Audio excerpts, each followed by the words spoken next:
Hi, I'm Maggie. Welcome to Experiments in Crafting. Tonight I've got just a few small project updates to share with you guys.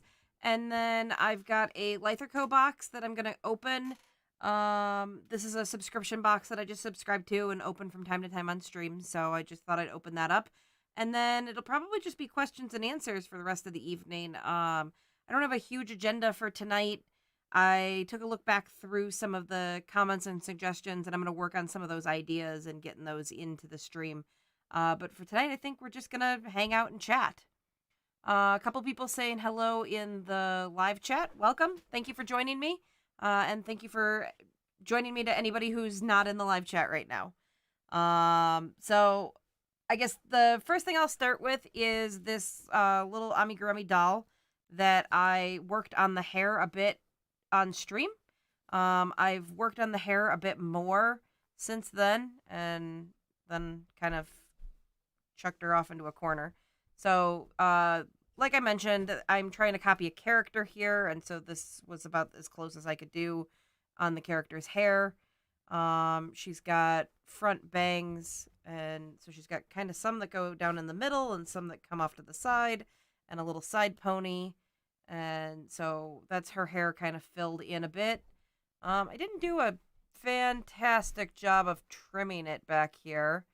I might have to do a little bit of work kind of smoothing that up, but she does have quite choppy hair, so it's not totally off, but that's where I'm at there. I now need to freehand her dress, and then we're still working on the embroidered eyes. I think we're getting a lot closer. One of the keys was to go bigger. So I had what looked like more normal or, kind of regular sized eyes. And actually, this is not the right eye, but like the giant eyes actually look more right, even though they're wildly out of proportion. I think that's just how they're supposed to look. So the bigger eyes were working better, and we're kind of still perfecting that technique. And then I got to figure out how I'm going to attach them. But she's coming along. I like how this doll's turning out. And then I don't know what I'm going to start next. I don't know if I'll start on another doll or where I'm going to go with that. But I do need to find a way to prop her head up a little bit because it's getting a little heavy. I might not be able to do much of anything but buy a doll stand and let her hang from it. So that's that. Stephanie's saying that she got her first Leither box this month, and she's excited to hear what I think about the contents. So I'll do one more project update, and then I'll get to opening that box. All right, so this is the other thing that I'm working on right now, and it is a shawl. I haven't made a whole lot of progress since the last time I showed you guys, but I'll show it again just for fun. So it's turning out pretty well. I like the way the colors are working up. This is yarn that I showed that I bought from Sock Obsession Yarns, and I think it's called Hotter Cousin, and it is kind of a sandy colored base with like little sprinkles of color. It kind of reminds me of like, I don't know, like ice cream or something, I guess is the what comes to mind. It's not quite as dark as chocolate ice cream, but it's got kind of a reminds me of like a swirl with sprinkles on it. So anyway, I think it's going to turn out pretty. When it blocks open, I'm really excited to see how this lace looks, because you can see it's pretty collapsed down as it stands, but it should block open very nicely. Let's see if I can pull that while it's upright. It's a little trickier, but you can see the lace is pretty nice there. But collapses down pretty readily, so I'm looking forward to getting this blocked and really looking at how it is. Let's see. Stephanie says the shawl's beautiful. Can you recommend more dense 100-gram fingering weight shawls, or any rectangle or trapezoid shaped? Excuse me. All right, dense 100-gram fingering weight shawls. So the issue that you're going to have with 100 grams of fingering weight is if you're only going to use 100 grams, then you're not going to get very much dense fabric. The way you end up with something relatively large is you either need more than just 100 grams, so 200, 300 grams, or you have to go with lace. But I'll think about that. I'm trying to come up with something off the top of my head, and nothing is coming to mind. Rachie Newen Designs has a shawl called the Black Comb Shawl, but it's not dense. It is like half hexagon shaped. It's not really a trapezoid, but getting close. Trying to think. The only rectangular shawl that I've made in a really long time was a shawl called the Pecan Shawl. I don't remember the designer on that. It was a lot of fun, but it was a real pain. The yarn that I used was a stranded cotton, and it was rather splitty, and it was a pretty, not difficult pattern, but like you had to keep paying attention because it changed every single row. It was a lot of row repeats, and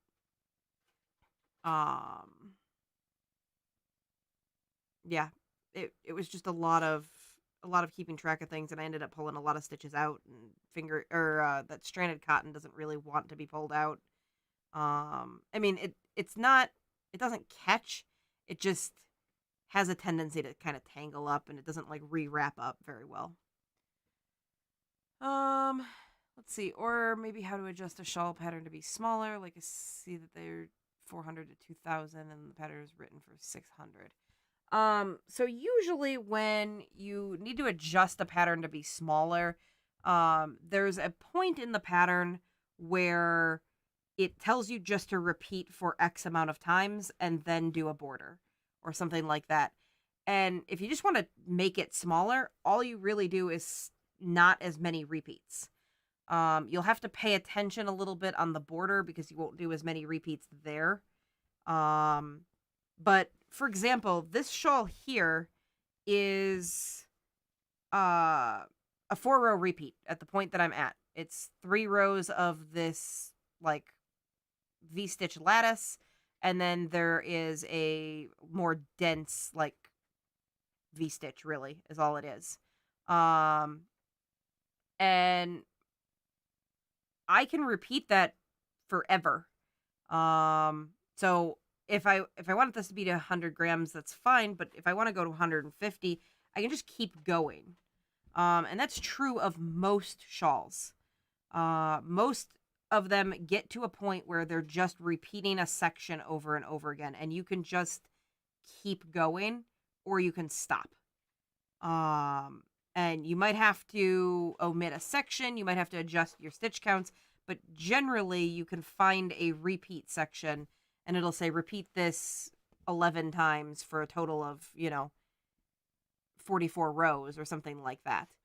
And you could just, instead of doing it 11 times, you can do it 7 times or you can do it 27 times. And so that's really how you get to those, like, it can be 400 to 2,000 yards.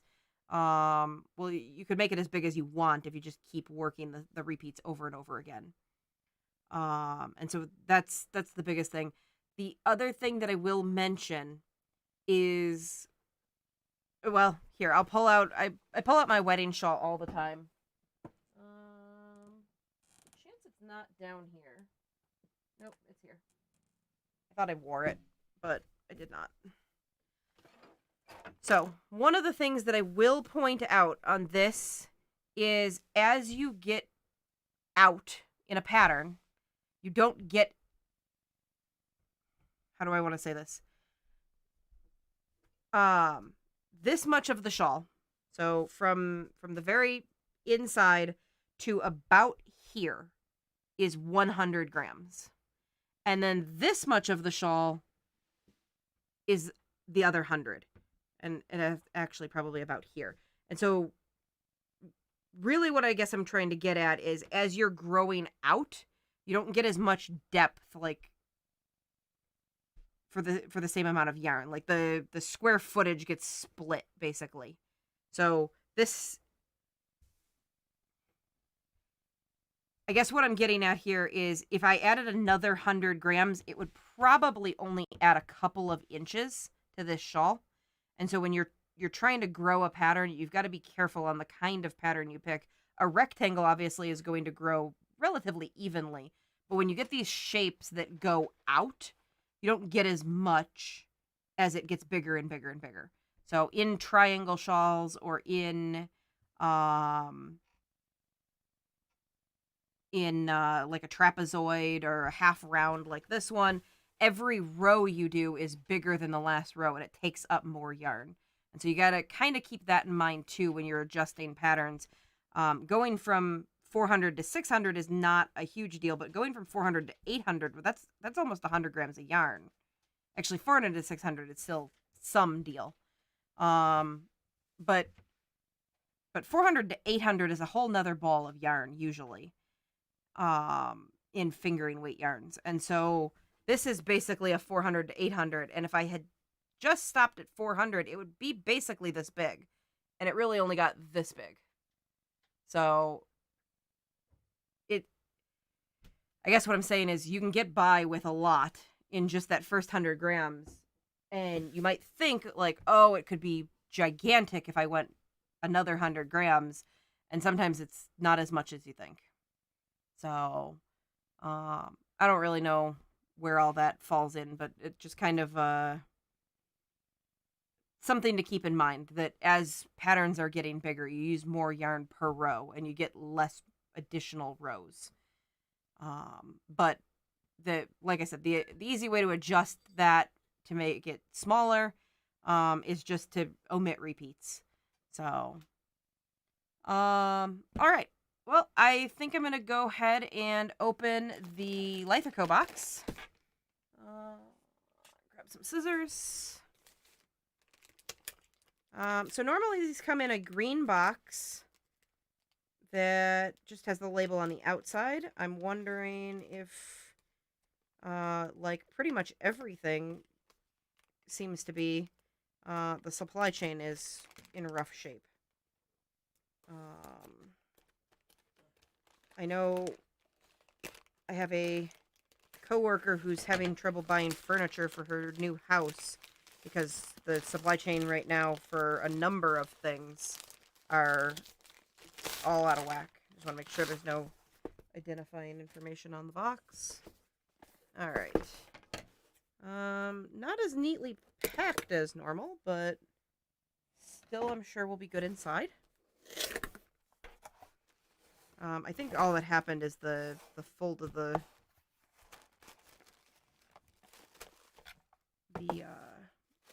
edge here got caught. So, let's get this open and see what's in here. All right, so normally what's in the box is a ball of yarn, a hook, a pattern, and some sort of little free gift. And so this month's yarn is called Peacock Feathers. It is a sock weight yarn. It's merino and bamboo. 80% merino, 20% bamboo. And it is 436 yards or 100 grams. It feels very nice. I can feel, so bamboo when it's in yarn, a lot of times it'll be labeled bamboo, but it's viscose, or rayon. But regardless, it's a regenerated cellulose, or a man-made cellulosic, depending on what you want to call it. But it's basically they grow the bamboo and then they completely dissolve it down into cellulose and then they re-extrude it into a cellulose-based synthetic. Synthetic's kind of a bad word for it, but it's man-made cellulosic is the term. But anyway, it feels very, very nice. All of those viscose, tensile, modal, all that family of fibers feel amazing. And so,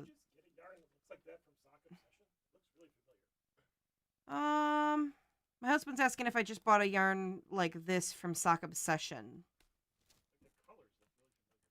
Sock Obsession yarns are over here. This one's pretty close. It's got a lot of the same color family. This one's got some little hints of orange. But this brown is a pretty dead-on match. There's a lot more green in the peacock feathers than there is in here. There's just little bits of green. And I actually think the green in this colorway is more of an accident than intentional. The only places there's green is where the orange and the blue ran into each other. But it is pretty similar. But yeah, so this feels very nice. Take a look at the hook in here. The hook is a B hook. And I did pull all of my Leither Co. hooks out, and I actually discovered that I have a duplicate. Which is interesting, because I kind of thought that it was supposed to be one of every one in the set. And so it is what it is, but I think I'm still short at least one hook. I thought this was going to be my last hook. But then, like I said, I discovered I have a duplicate. So, yeah.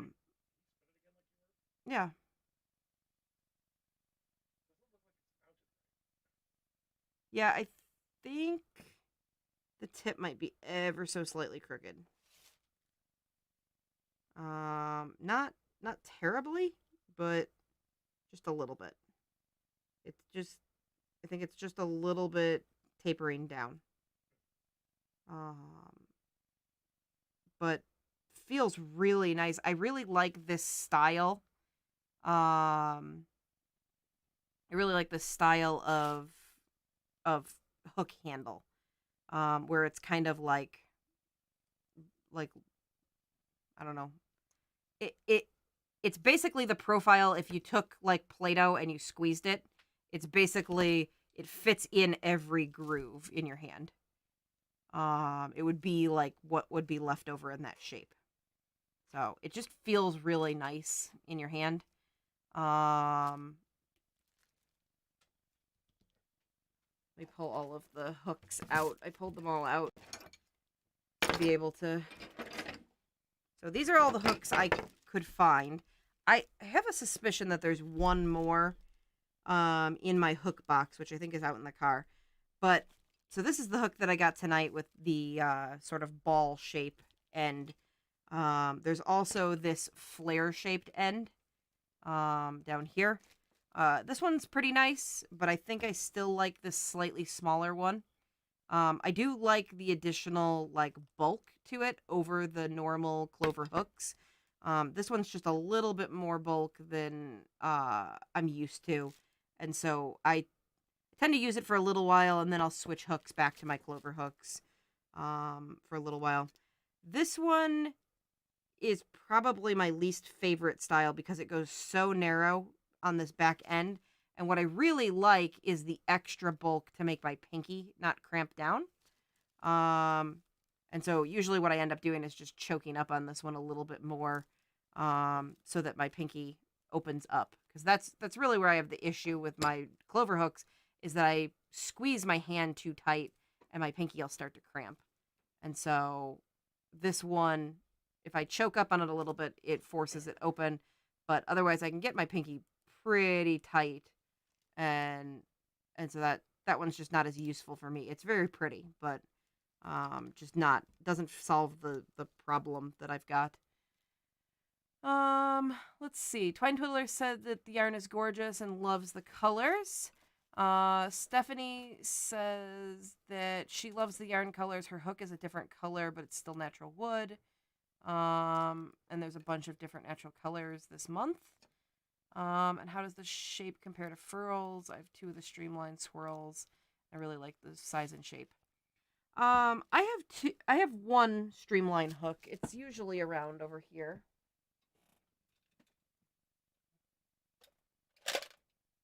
There's one of my Leither Co. hooks from the early days. I thought my streamline hook was over here.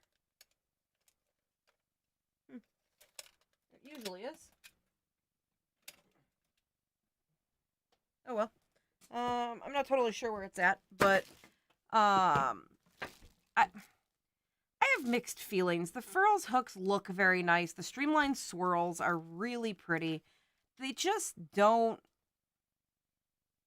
wow me like I feel like they should for the price. They're not crazy expensive. Furls makes way more expensive hooks, but they're somewhere in the order of like $15 to $20 a piece, if I remember correctly. And it just, I've used them. I want to like them. They just never blow me away. I've got the Streamline hooks. I've got Odyssey hooks. I don't have any of the Candy Shop hooks or anything like that. Um, yeah.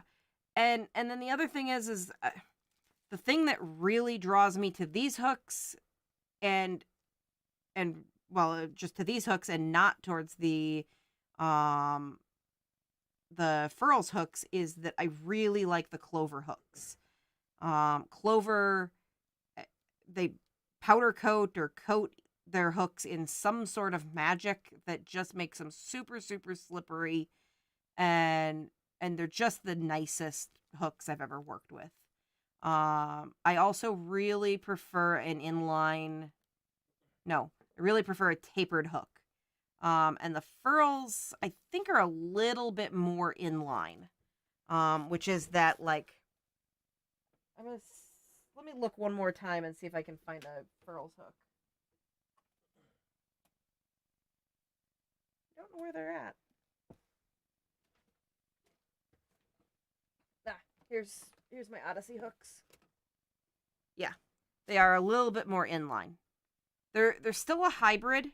They've got a more tapered looking head, but this is definitely a more inline throat. Very very flat face. You can kind of see that telltale like flat edge. Versus what's the largest one I've got here?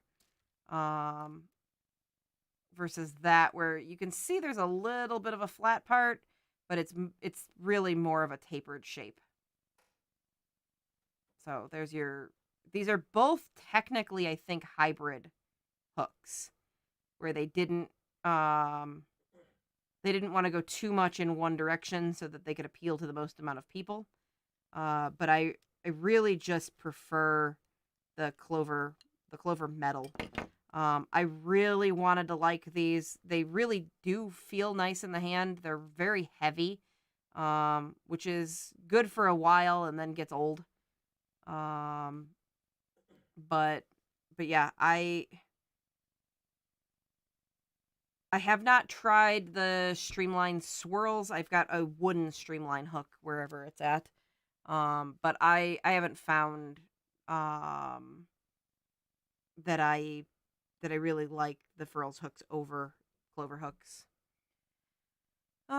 Stephanie says she loves her Clover hooks, but finds the Furls glides more smoothly with some yarns, like the Yarn Bee Soft and Sleek that I'm using right now. But she doesn't like the Furls with wool. So that could be part of it. I pretty much only crochet. Well, I shouldn't say only. I do a lot of crochet with acrylic for projects for other people. But if I'm crocheting for myself, it's with wool. Pretty much exclusively. I really like merino wool. And so that might be part of my preference. I'm not a huge fan of the really soft acrylics. So Soft and Sleek and Karen Simply Soft. They feel amazing, but when you work with them, they usually tend to shed all over the place. And so I don't use them too often, and so my experience with them is relatively limited. But yeah, I think for the money, I'd rather have the Leither Co box personally, because I get a hook and yarn, and this month I got just a little pearl stitch marker. But just little stuff. So that's the little stitch marker there for the month, and then you get the patterns. Let's see if I can find the pattern without showing it. So there is this month's pattern for the wool yarn is a scarf, which is pretty heavily tasseled. So it's kind of like a diamond end, and then it comes down into a long tassel. And then there is also uh, a second pattern for the cotton yarn, and it is a headband. I think you can get both projects out of one ball of yarn. So you basically there's a whole bunch of options. And this is not a sponsored stream. This is just something I like to do. And I like it in these boxes. I pay for them. So basically, she gives two different options. You can get wool yarn or you can get cotton yarn. You get two different patterns. One sort of features one yarn, one sort of features the other yarn. And then there's a bunch of different options after that. You can get with or without the hook. You can get colored hooks or natural wood hooks. Everybody gets a gift, which is usually a stitch marker, but sometimes is something different. And that's kind of the total package. And it's ballpark $50. I don't remember exactly what it is. It might be $45, but somewhere in that ballpark. Stephanie's got another shawl question. What shawls would I recommend for variegated yarns? I know ones without a lot of detail. Yeah, so you want relatively low detail. I like open lacy shawls with variegated yarns. I always suggest it Rachie New in patterns, but the one that's coming to mind is the Sylvan Lake. I think that's what it's called. Sylvan, I think. Lake pattern. It's a really open pattern.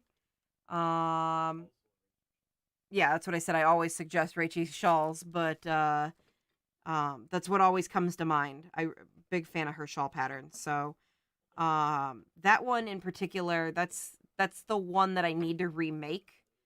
If you look, it's also the one that is possibly one of my husband's least favorite shawls that I own.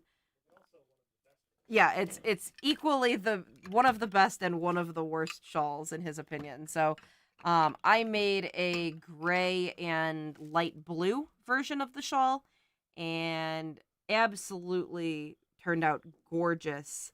And I sold it to a friend, and I've never remade it. And then I made a second one of the shawls in a yarn that I really like, but he does not care for it. It's basically the color of sour gummy worms. In fact, if I wear it with a black t-shirt, I feel like I look like a trolley bag of sour gummy worms.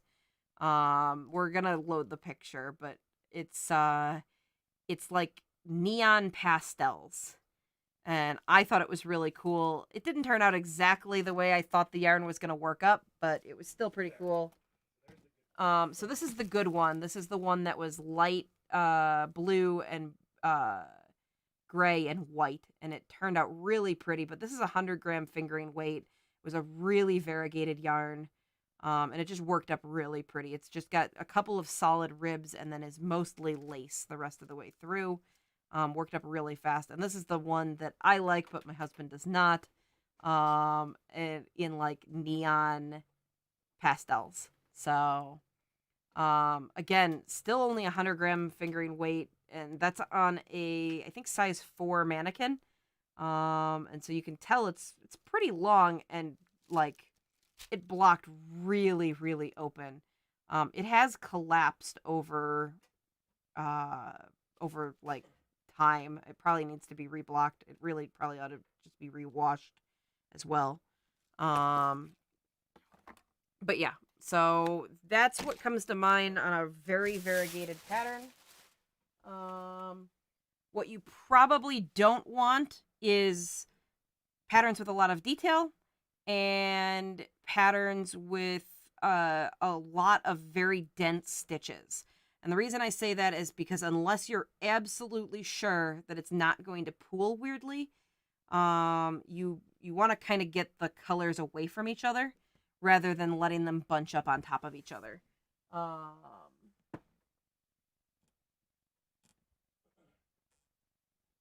of looking around. I have one shawl that I always pull out for this exact reason.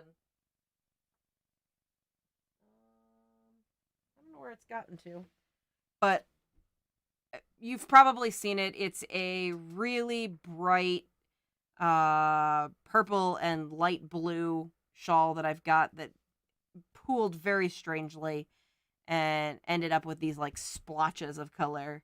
I'm sure I've pulled it out in like the last 3 live streams.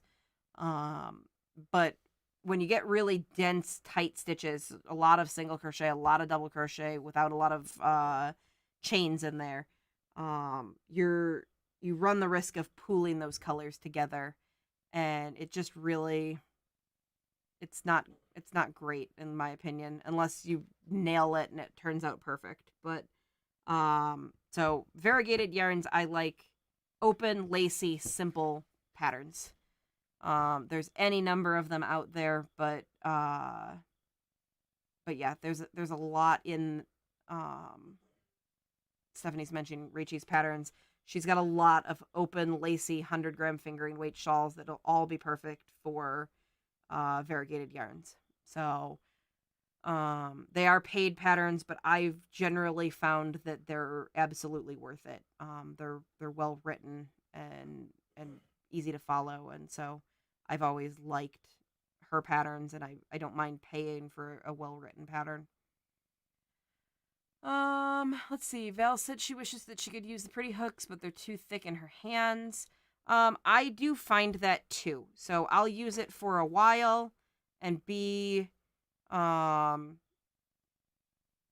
like really happy with it for a couple of hours, and then I can't hold on to it. Like my hand gets it's not even that my hand gets sore, it's my hand is just not used to the shape, and I feel like I crochet a lot slower just because I don't have like the same muscle memory. So, I'll kind of flip-flop back and forth, which is actually really why I like these hooks so much, is that they're both clover ends. So whether I'm using my actual clover hooks or whether I'm using these hooks, the metal doesn't really change. It's just the shape of the hook in my hand, or the handle in my hand. And so I can flip-flop back and forth very easily, and I don't have to worry about the gauge on my pattern changing or anything like that, because they're exactly the same hook. Val also said that she likes the lacy shawls and ponchos, and Viviana says that she loves the shawl. What shawl did I have out? Oh, the pictures of the shawls. I was trying to remember, but thank you both very much. So those, like I said, I really need to make that gray and blue one. I've even bought the yarn. I might have even bought the yarn twice. I might actually have 2 balls of that yarn here waiting to be turned into that shawl. And I just have not done it yet. I don't really know why. I should just pull it out and do it. I think that shawl worked up in like 3 days for me. So, yeah, it's really about all I've got to talk about. I'm just gonna look around and see if I saw that one shawl that I was talking about. It seems to have wandered off on its own. Yeah, I guess I really haven't crocheted much at all in the last couple of weeks. It's been a really busy couple of weeks for me at work, and so I haven't done a whole lot of crocheting. I haven't made a lot of progress on either my amigurumi or my shawl, but that's sometimes how it goes. I generally get a lot more crocheting done in the winter. I think that's true of most people. Though in a pandemic world, I think a lot of people were stuck at home and there was a lot more, potentially a lot more ability to crochet. But I've actually been at work, so It's been a little bit busy, so I have not worked that up. Let's see. Stephanie's asking, how can you tell how a color will pool or not until you work it up? You can tell how it'll pool a little bit. At least I can tell a little bit how it will pool. One of the best ways for me is to actually open up the hank of yarn and see it. Because once I understand, let me show you what I mean.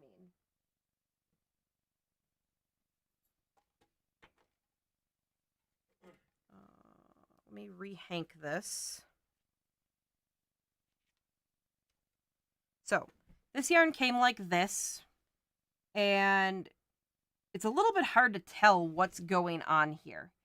I can see that there's some blue, I can see there's purple, but for me, it's a little bit hard to visualize how exactly this is dyed until I open it up and kind of get it like this.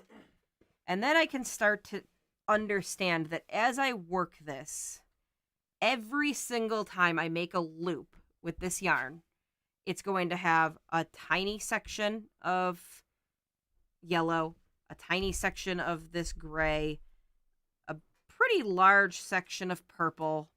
Then we're back to the yellow gold. Then we've got a little bit more gray, and then a good sized chunk of blue.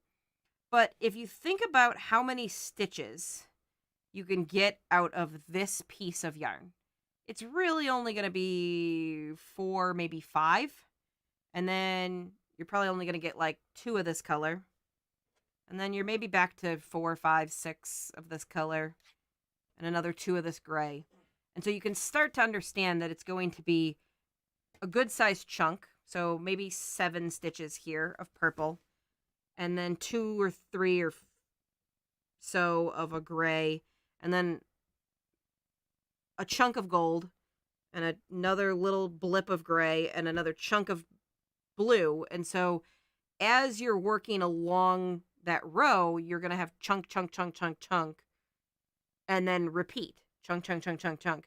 And so if you've got something that's fixed width, you're going to hit those on a pretty regular cadence.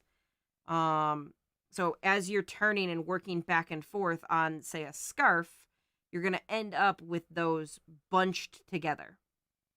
If you start working on something like a triangle shawl, you're going to, as you're increasing on the triangle, it's going to get bigger and bigger.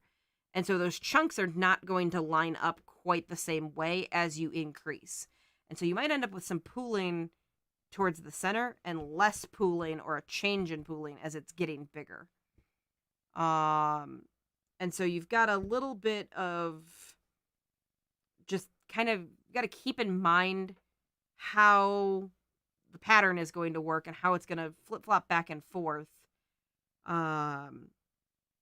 Where a speckled yarn is one that's a little bit more like this, where it's kind of all one color with a lot of colors in between. One of the ways that I think it's easiest to tell how color is going to pool or how a yarn is going to work up is to actually wind it into a ball.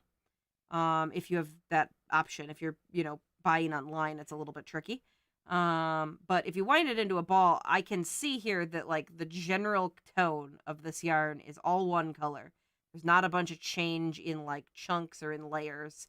And then it's just pretty evenly speckled.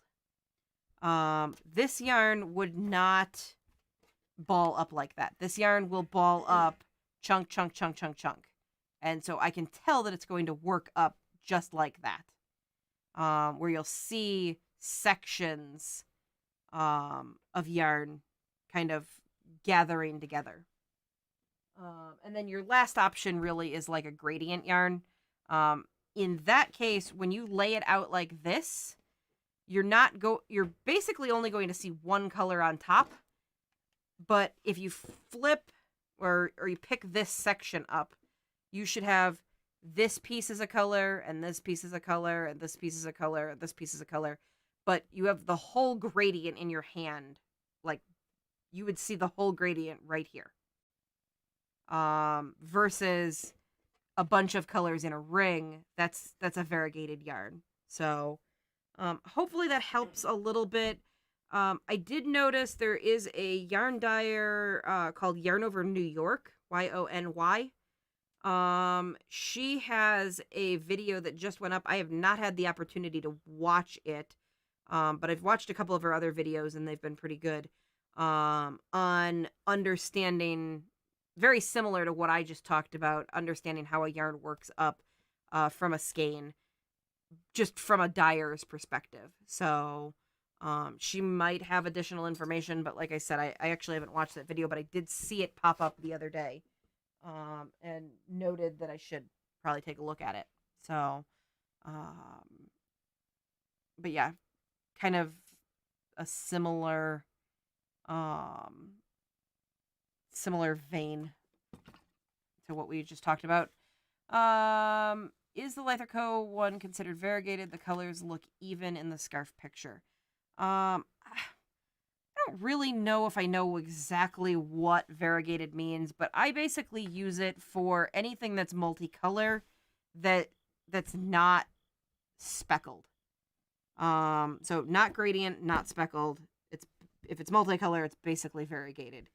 That might not be exactly the right, but yes, this is a variegated yarn for sure. It is more even, because she's got the colors more randomly spaced. So you've got like chunks of white and brown, little bit of green and blue, more small section of brown, more section of green and blue. There's a lot of natural color left in here, which is going to kind of contribute to that evenness. But yes, I would consider this a variegated yarn. It's just going to work up a lot more evenly. This skein will probably not pool nearly as badly, because you've got some blue here and some blue here and some blue here and green, green, green, green, green.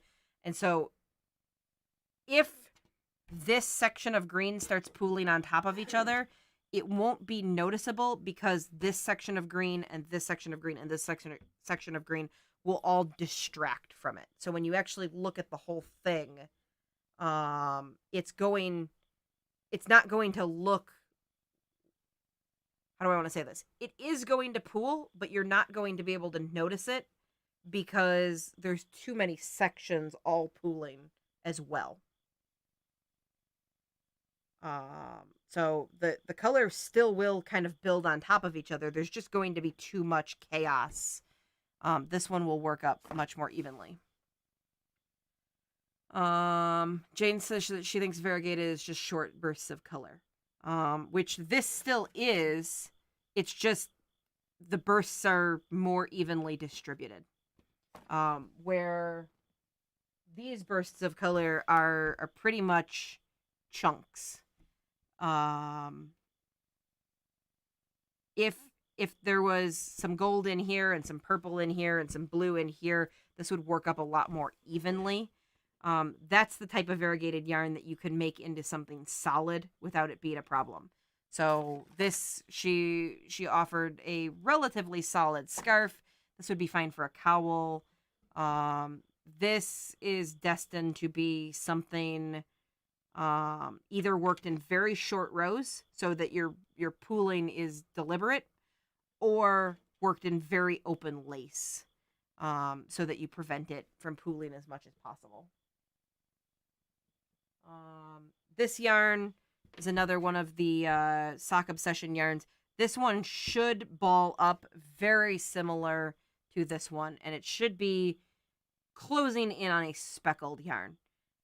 It will, these little pops of color should sort of speckle in, and not be too crazy. It might get a little bit towards pooling, just because they're kind of concentrated in areas, and then there's whole giant chunks that don't have any real speckles to talk about. So it could pool just a little bit, but I expect it'll work up much more like a speckled yarn. But yeah, hopefully that's helpful. Yeah,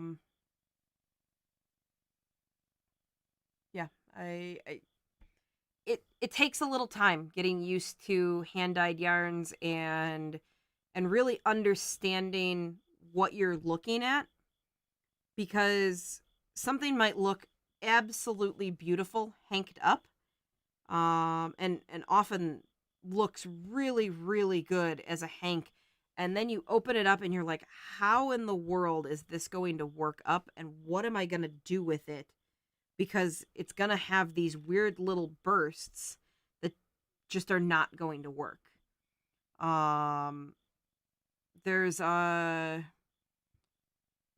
to think of the name of the yarn. It is called Rocket Man by 3 Irish girls. And what it is it's basically a solid yarn, and at one end it has just a chunk of rainbow. And so what you get is really long stretches of gray and then little tiny rainbow. And that happens over and over again. And it's a really cool yarn, but I had to search for a while for the right pattern for it, because a lot of things just were not going to work. You couldn't really do a solid cowl. You couldn't do a lot of things. I wanted to show the little rainbow sections off, so I didn't want to get too lacy. I ended up with a relatively dense cowl, but still has a bit of lace.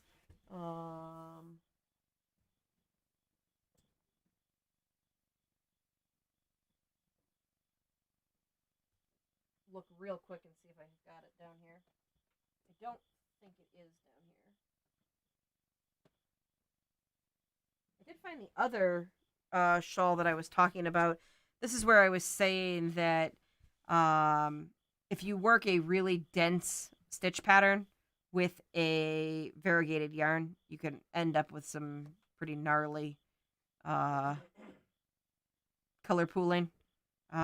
This is one that I'm not in love with. And you can see as the pattern changed, the color pooling changed. And so you've got sections where it pooled really well, or poorly, depending on how you view it. But you've got kind of long, skinny sections of pooling, and then there's sections down here where it's much shorter and more chaotic. But this is a yarn that was really, really pretty hanked up. It was almost fully solid purple, and then had just a couple of little streaks of bright,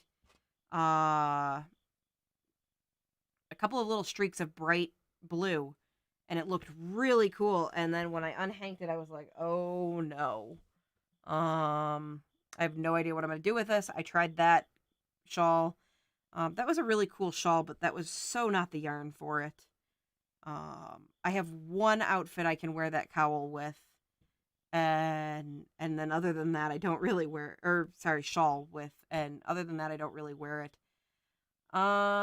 The cowl that I used for the Rocket Man, I'll have to think about it. I don't remember what it was. I can picture the cowl in my head. Actually, you just sent it to me in a message, because we were trying to identify that yarn. Stephanie did, and I will think about it and get back to you on that. It shouldn't take me long to find it, but I cannot remember the name of that cowl. But yeah, so that's really all I got. I've got to say about that.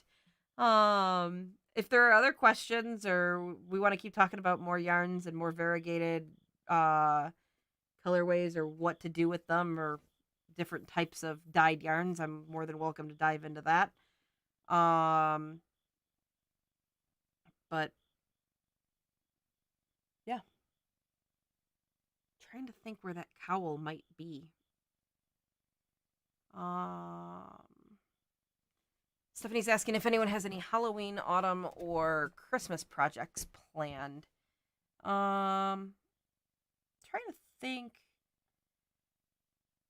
One of these years, I really ought to turn my pumpkin wreath pattern into an actual video and publish it. I think I just about got that to a video, and then we really like upped our game in like recording, and it really doesn't look great anymore. So I think I have to re-record that. But I made a really, what I think is really cool pumpkin wreath. It's basically just a floral wreath with a crocheted, sort of a ribbed crocheted cozy around it, and then some pumpkin leaves. But turned out pretty cool, and I wanted to make that into a video and just never have.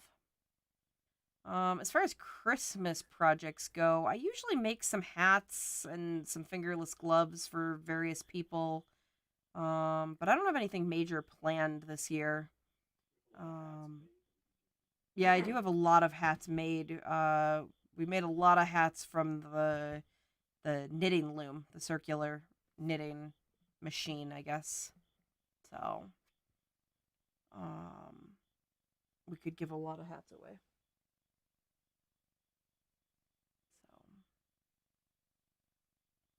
So, yeah. Jean says that the pumpkin sounds super cute.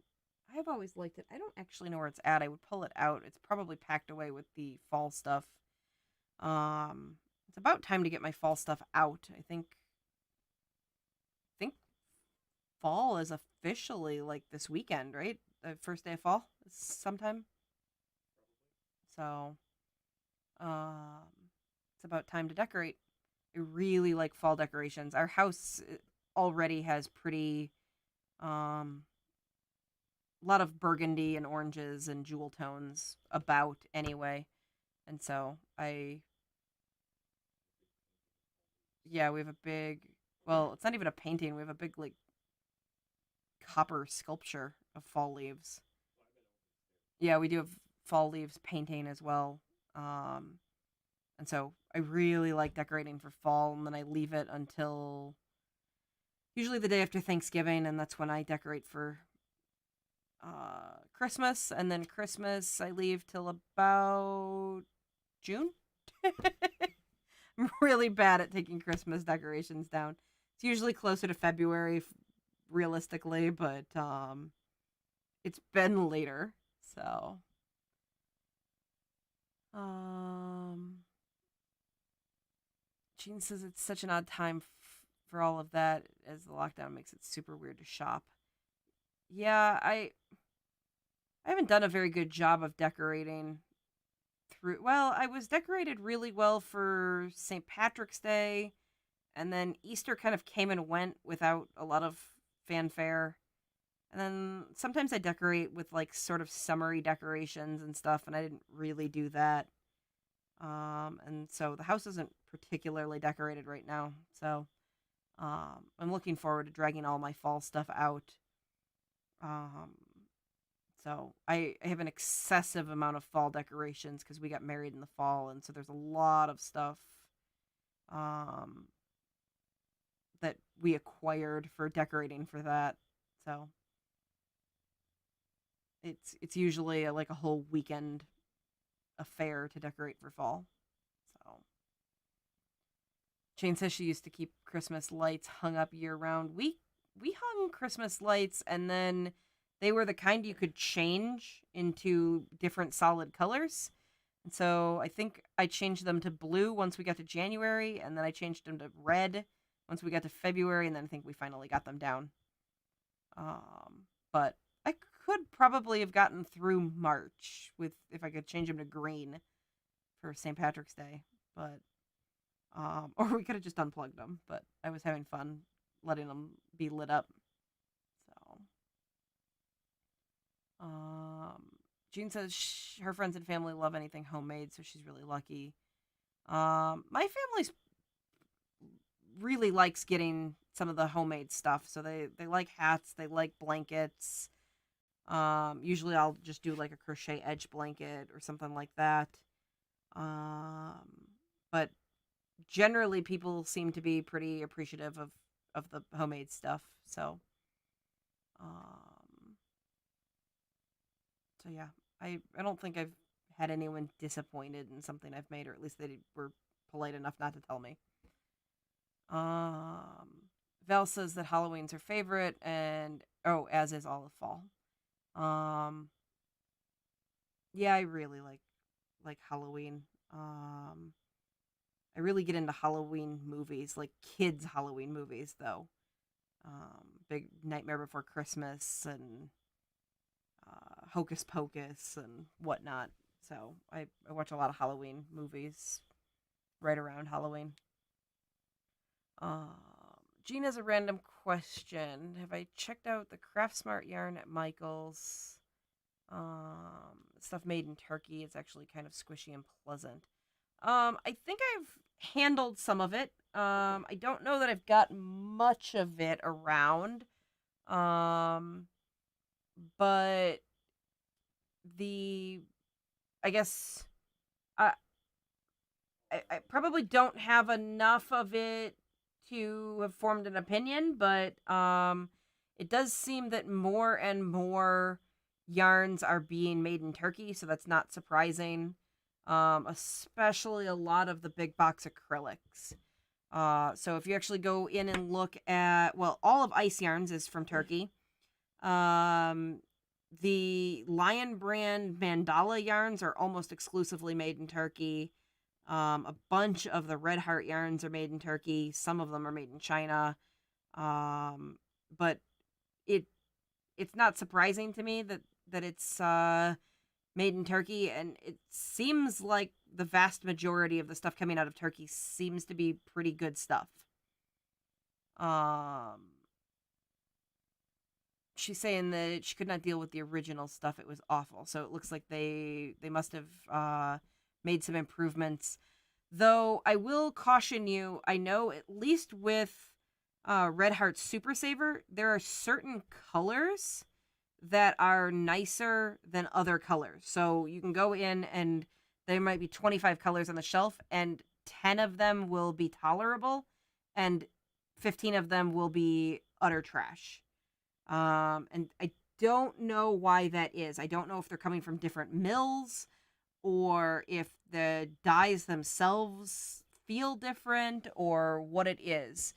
Um, but just be cautious that if you originally bought red and you thought it was too stiff and terrible, and now you went back and you bought blue and you like it, it could be that they improved the whole line, or it could just be the difference between the two colors. Is that different? Um, so I'm not sure one way or another. Like I said, I don't have um, enough of any of them to to be real confident on that opinion. But I do know that when I've gone through and looked at Red Heart colors, that it it can be hit or miss based on the color.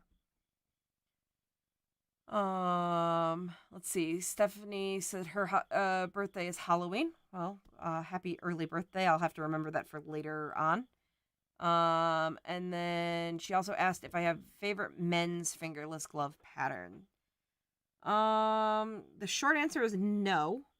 I don't I don't know that I've actually made fingerless gloves for any men. I tried to make something like a fingerless glove for my husband, and quite it didn't quite turn out the way I wanted it to. I'm trying to think, any good solid fingerless glove pattern should be relatively unisex. Um it's when you get into kind of lacy open ones that they're they're more feminine. Um nothing's springing to mind off the top of my head. You could look around at Tunisian patterns. Tunisian tends to be a little bit more dense, and that might you won't have like open laciness. You'll have more dense patterns. But yeah, I don't think I've really had a request for fingerless gloves from any of the guys that I would make handmade gifts for that I know. Um, Della's asking, or okay, let's see. Recently finished 2 baby Afghans. Want to store them until needed for gifts. Is it better to block them before storing or wait until right before giving them away? Honestly, I think I would just block them and store them. Um, but either way is fine. Um, most people when they receive a gift like that they're going to rewash it pretty immediately after getting it. Um, Most people want all of their baby stuff washed in kind of baby soap and kind of their baby stuff.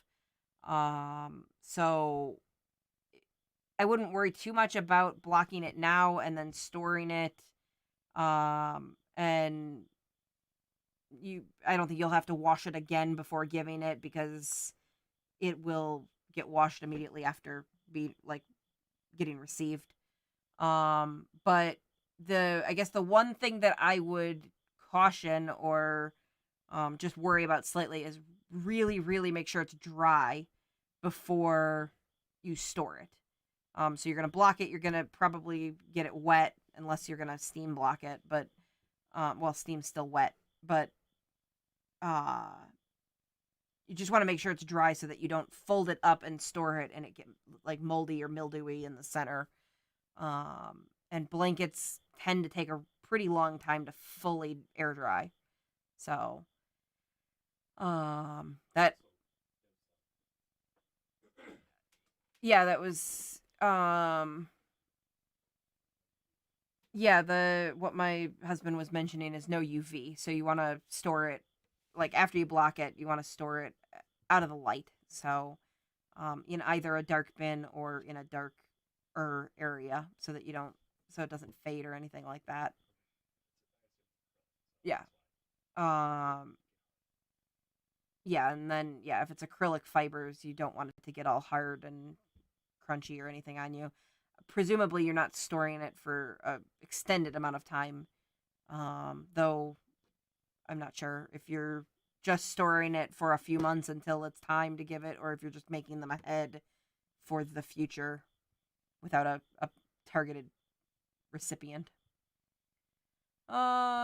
Stephanie says that she likes the burdock gloves out of fingering weight, the ones that she sent me, but looking for something heavier. I think those were the striped ones that she'd sent me a picture of some self-striping yarn that had a very knit look to it. Looking for something a little bit heavier. You can always do that pattern in a heavier yarn. You just have to adjust the cuff and then the repeats around. It'll take a little bit of finagling, but usually it's doable. You don't want to go too heavy on fingerless gloves because you lose dexterity. And I always find that, so I wear fingerless gloves over top a pair of like magic stretch gloves. And I find the double cuff, especially if I get into heavy yarns, is really irritating.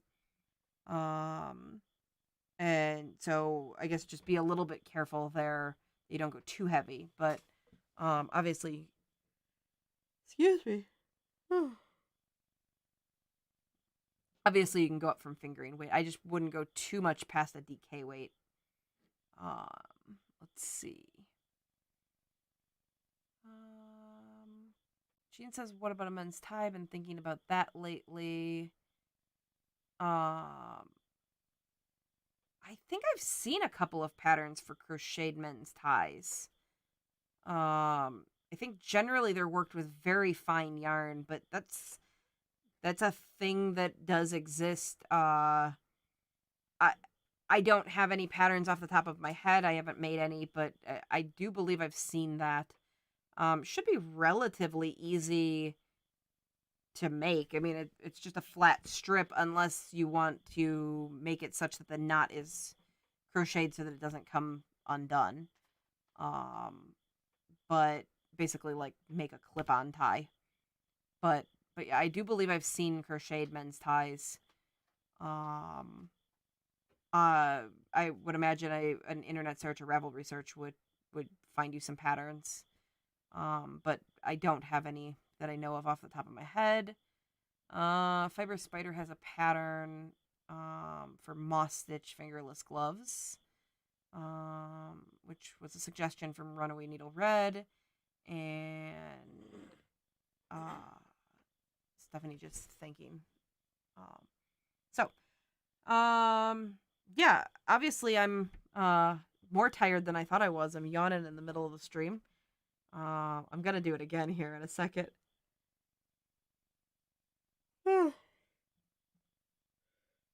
Sorry. Jean's saying that she's thinking of doing a men's tie with a silk style yarn. Men always get stuck with scarves. It's not a bad idea if you've got somebody who wears a tie regularly and wouldn't would like a crocheted tie. It sounds like a pretty cool idea. Yeah, I think I would just go with a relatively fine yarn. You want it to be more like fabric and less like a scarf. So, scarves are usually very fine, fine fabrics, real, I can't come up with another word for fine, for other than fine. But like I said, I have seen crocheted, scarves, crocheted ties, and they do exist. Like, you could go to the store and buy them, and they do exist on the internet. You should be able to find a pattern. Like I said, it shouldn't be all that difficult of a shape to make. It should be, a pointy end and then a long skinny piece, and then it gets slightly narrower or slightly wider and then back to narrow again. So it should be relatively easy to make. It shouldn't actually require all that much yarn. So that'd be good. Theoretically, you can crochet socks as well, as a men's gift. One of these days I'm going to actually crochet socks. I think I say this about every week, but hasn't happened yet. So, but yeah, I guess all that said, I'm probably going to wrap up for the evening. And yeah, I guess we'll wrap up for the evening. And so generally, we stream Thursday nights now at 8:00. That's Central Time. And if you have questions for me, comments, whatnot, you can always put those in the comment section on the video, or you can message me on Facebook or Instagram at Experiments in Crafting. I do my best to answer questions, but like I said, I've been quite busy at work. I haven't really even crocheted much myself, and so I know that I'm pretty far behind on answering comments on YouTube. I've been doing my best to keep up with the direct messages on Facebook and Instagram. But I guess with all that being said, I'm going to wrap up for the evening, and thank you guys for joining me tonight, and I hope to see you next week. Have a great weekend. Bye.